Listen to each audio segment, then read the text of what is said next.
Thanks, Cian.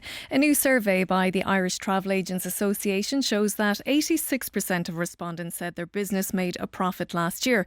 Political uncertainty was cited as the top concern by the majority of respondents, while 95% said they predict price increases on travel products for the year ahead.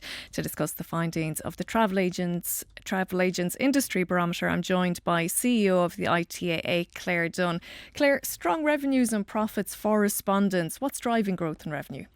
I think, Gail, Irish people want to go on holidays. I mean, I was just at Holiday World last weekend, where we saw over 32,000 people coming through the doors trying to plan holidays for 2026. So I think I'm forever saying we live on an island, we need to get off the island. And I think people need to have something to look forward to. I think that's really important. I just came here this morning, it was lashing rain.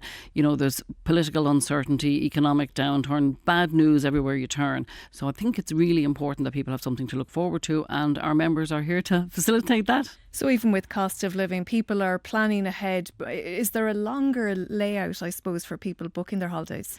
Yeah, at this time of the year, people tend to book quite far ahead. I mean, cruising is a new trend, or not a new trend, it's a growing trend. And people tend to book that 18 to 24 months ahead.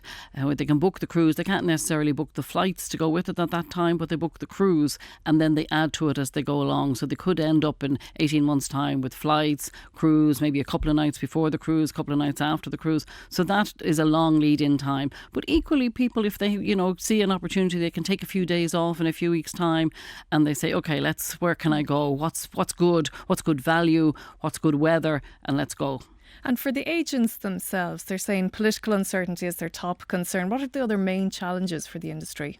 I think payroll costs, one of the things, the pension or auto-enrolment, they don't quite know yet how that's going to hit them. I think all employers are concerned about that at the moment. And then weather events, you never know what's going to happen, But I mean, that's what we do in the travel industry. We look after people throughout, no matter what's happening, whether it's IT outages or weather events. But you just never know. And the travel industry is right at the out of that, the outer rim of that. If something happens, we're generally the first to feel it. Now, CSO inbound figures were out on Friday, and they showed an increase of over 30% in tourist numbers for December. That was up compared to the previous year. But overall, for the full year, total foreign visitor numbers fell by 3%. Do those inbound figures impact on outbound figures for you as travel agents? They don't really correlate, but I mean, obviously both sides of the industry are related. The planes have to be full both ways in order to maintain our connectivity as an island. It's really important that all of those new destinations which have been brought on stream, people use them. I mean, Aer Lingus are bringing in Pittsburgh this year, Oslo, Montpellier, Asturias in the north of Spain. So that will allow us an opportunity to bring new tourists into Ireland. But obviously, Irish people also want to explore and fill those planes on the outward. So they work very well together. It's a symbiotic relationship. So for those December figures, the CSO did say it coincided with significant growth in departing passenger numbers, particularly at Dublin Airport. So probably a bit early for you to have those figures yet. Yeah, well, I was looking at the household survey, which is Q3 last year, and they were saying, that 4.3 million people, 4.6 million outbound trips in Q3 last year. So that's very encouraging. I mean, in the full year last year, we had 2.9 million visitors to Spain alone.